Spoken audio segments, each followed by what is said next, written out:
I had an unbearably embarrassing experience one New Year's Eve when I was younger, in front of a bunch of family friends who still tease me about it well over a decade later. It all stemmed from a tradition that my family had with a group of my parents' college friends and their families. Every New Year's Eve, all of us would go to a hotel and spend the night celebrating the holiday. Each family would have their own room, but since everyone, including the kids, would stay up until well after midnight, we wouldn't spend much time in our own family's room.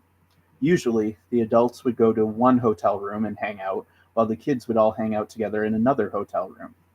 Us kids would play games, watch TV, and goof off until just before midnight, when we would turn on the TV to the festivities in Times Square so that we could watch the ball drop.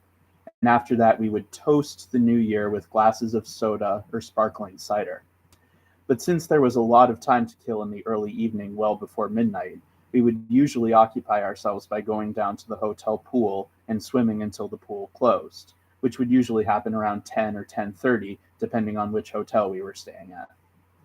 After the pool closed, we would all go back to our rooms and change out of our dripping wet bathing suits and get into our pajamas. After that, the kids and adults would separate, with the kids going to whichever room had been designated as the gathering spot for us, and the adults going to whichever room they had claimed. Well, one year, my family had gotten back to our hotel room after we'd been swimming in the pool. It was about 10:30, and my brothers and I were going to change our clothes and then head off to hang out with the other kids.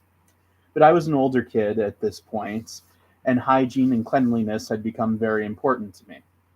I was well aware of the fact that I'd just been swimming in a pool that was used daily by dozens of other hotel guests who were all strangers to me and who could be carrying God only knows how many germs. I also didn't love the fact that I smelled like chlorinated pool water, and I wanted to make sure that I smelled soapy fresh for the rest of the night. So while my brothers simply changed out of their bathing suits and into their pajamas, I decided to go into the bathroom and take a quick shower. I scooped up my pajamas and threw them up in a pile on the towel rack so that I could just change into them in the bathroom when I was done with my shower. I was in the shower for about 5 to 10 minutes, and I figured that that was a short enough amount of time that I probably hadn't missed anything. In fact, I assumed that all of the families were probably still in their own rooms and hadn't even separated into the designated kid and adult rooms yet. I got out of the shower and grabbed my pajamas off the towel rack. It was then that I saw that only my t shirt, sweatshirt, underwear, and socks were there in the pile. My pajama pants were nowhere in sight. I looked all around the bathroom floor to see if maybe I'd dropped them, but I didn't see them. I looked on the counter around the sink to see if maybe they'd fallen off of the rack, but they weren't there. I even pulled back the shower curtain to see if they'd somehow fallen in there, but nope. I realized that I'd made a big mistake and either hadn't pulled them out of my duffel bag when I grabbed the rest of my clothes, or I dropped them somewhere in the room as I carried the pile of clothes to the bathroom before my shower. I would have to exit the bathroom to get them, and my only options were to go out in just my underwear or to put my soaking wet swimsuit that reeked of chlorine back on. As far as I was concerned, there was almost nothing in the world more uncomfortable than putting on a wet bathing suit. The swimsuit was so cold, and I was now nice and warm after my shower. Unfortunately, the pair of underwear that I brought with me was a pair of orange briefs. Why I'd chosen to wear briefs, particularly orange ones, instead of boxers that day is a mystery to me even to this day. Maybe I was out of clean boxers that morning. Maybe they were just the pair that was at the top of the drawer. Maybe I just decided to be adventurous. But whatever led me to make that decision, that was the only pair of underwear that I had with me to put on. But wasn't like this was a huge deal. I mean, true, it wouldn't be fun to walk out and look for my pajama pants with no pants on while wearing a pair of briefs, but the only people who would see me would be my immediate family. I knew that none of our friends were outside, since they were all still in their own rooms getting changed. My brothers would probably have a little bit of a laugh at my expense, but I had plenty of embarrassing dirt on them, so I'd just use that against them and that would easily silence whatever chuckles they squeaked out. I put on my t-shirt, sweatshirt, and the orange briefs. Then I opened the bathroom door and walked out. The sight that greeted me when I walked out and turned to the corner is one that will haunt me for the rest of my life. It was not my family in the room anymore, or not just my family. In the 10 minutes or so that I'd been in the shower, Everyone had already separated into the designated kids' room versus adults' room, and during that time, it had apparently been determined that all of the kids were going to gather in my family's room. My parents had gone off to join the adults in one of the other rooms, and lounging on the beds and on the floor of our room were my brothers and all of the kids from the other families. That meant that I was now standing in front of about a dozen kids and teens with no pants on and wearing a pair of bright orange briefs. For a split second, I thought that maybe nobody had seen me since they all seemed to be occupied with laughing, talking, and giggling amongst themselves. I hoped that I could turn around and dart back into the bathroom before anybody saw me, but no such luck.